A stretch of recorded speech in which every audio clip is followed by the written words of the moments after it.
The German shepherd dog, the most handsome and elegant looking dog. अगर इसको बोले तो इसमें कोई दो राय नहीं होगी।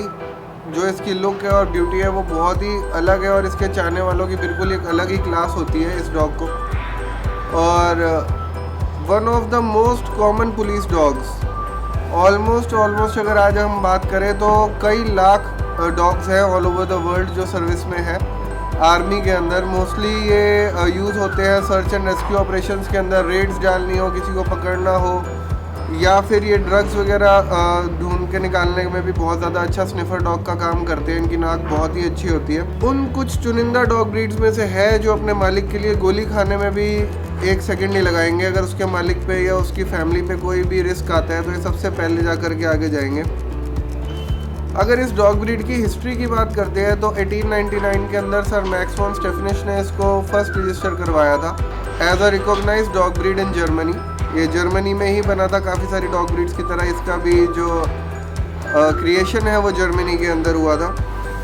इसको जो बनाया गया था जर्मन शेफर्ड डॉग को, वो एजिलिटी प्लस साथ में इंटेलिजेंस, इन दो चीज़ों का कॉम्बिनेशन उनको चाहिए था। तो ये चीज़ें ध्यान में रखते हुए एक जर्मन शेफर्ड डॉग को बनाया गया था जो एजाइल भी हो और साथ ही साथ में इंटेलिजेंट भी हो। और इसका सबसे ज़्यादा यूज़ करा गया इस डॉग ब्रीड का वर्ल्ड वॉर 1 और 2 के अंदर। और हमेशा ये वॉर डॉग रहा, वहाँ का सबसे स्टार वॉर डॉग रहा। अपने मालिकों को इसने खूब प्रोटेक्ट करा, जर्मन्स की इसने खूब सेवा करी।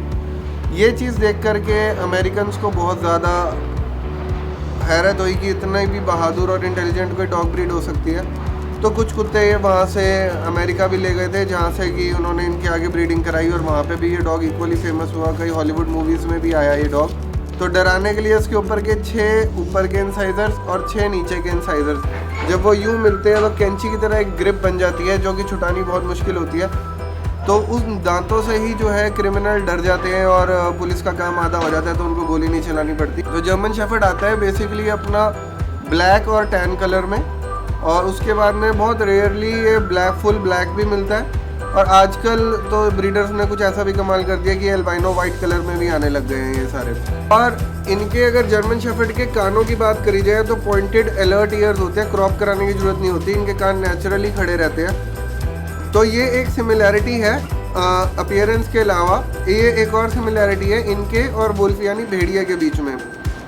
भेड़िया जो होता है उसके भी बच्चों के कान गिरे होते हैं जब वो पैदा होते हैं, और फिर जैसे जैसे वो बड़े होते हैं वो कान खड़े हो जाते हैं।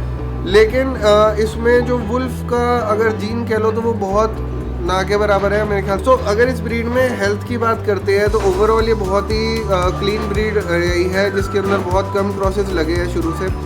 तो अगर हम इसकी हेल्थ की बात करें तो कोई बहुत ज़्यादा मेजर हेल्थ इश्यूज़ नहीं होते इस ब्रीड को। मोस्टली बस एक कॉमन प्रॉब्लम इसमें हो जाती है एज के साथ में, हिप डिस्प्लेसिया इसमें हो जाता है। जो पीछे की हड्डी होती है वो इसकी कई बार डिस्प्लेस हो जाती है जिसकी वजह से इसको चलने फिरने में काफ़ी दिक्कत आ जाती है। अगर इसकी ग्रूमिंग की बात करते हैं दोस्तों तो उसके अंदर आपको ज़रूर एक जर्मन शेफर्ड को टाइम देना पड़ेगा, क्योंकि जर्मन शेफर्ड के बाल पूरे के पूरे गुच्छों में निकलते हैं डबल कोट होने के कारण।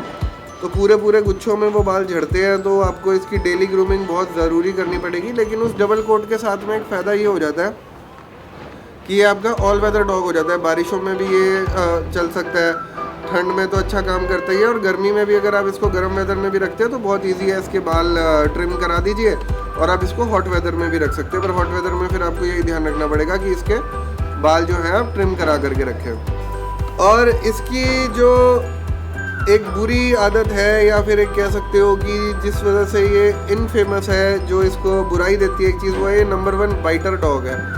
जिस चीज़ के लिए इसको बनाया गया था ये अपना काम बखूबी कर रहा है, तो ये काट लेता है बहुत जल्दी। तो इसलिए इसको बचपने से ट्रेन करके रखना बहुत ज़रूरी है। तो ये सोशलाइज हो जाएगा तो उसके बाद नहीं काटता। फैमिली के लिए इससे अच्छा डॉग हो नहीं सकता, लेकिन सिर्फ और सिर्फ फैमिली के लिए क्या है कि अगर आप इसको, क्योंकि ये गार्ड डॉग है और ये अपनी फैमिली के लिए बड़ा इंस्टिंक्ट होता है इसको प्रोटेक्ट करने का। ये अपने फैमिली को अपने झुंड की तरह समझता है, पैक की तरह समझता है। तो अगर इसको लगेगा कि हाँ भाई किसी भी चीज़ से मेरी फैमिली को रिस्क है, तो ये डॉग 1 सेकंड भी नहीं लगाएगा बाइट करने में।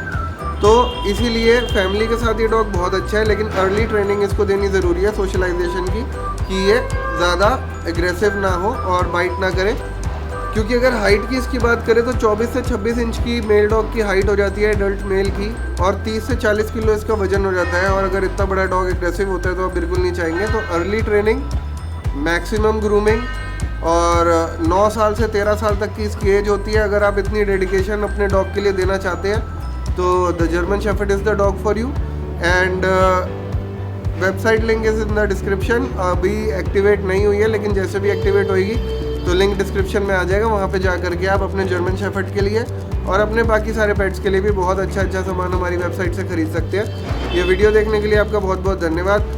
और अगर आप कोई स्पेसिफिक डॉग ब्रीड चाहते हैं जिसकी वीडियो नेक्स्ट वीक आए तो please do comment in the comment box. ये वीडियो देखने के लिए आपका बहुत बहुत धन्यवाद।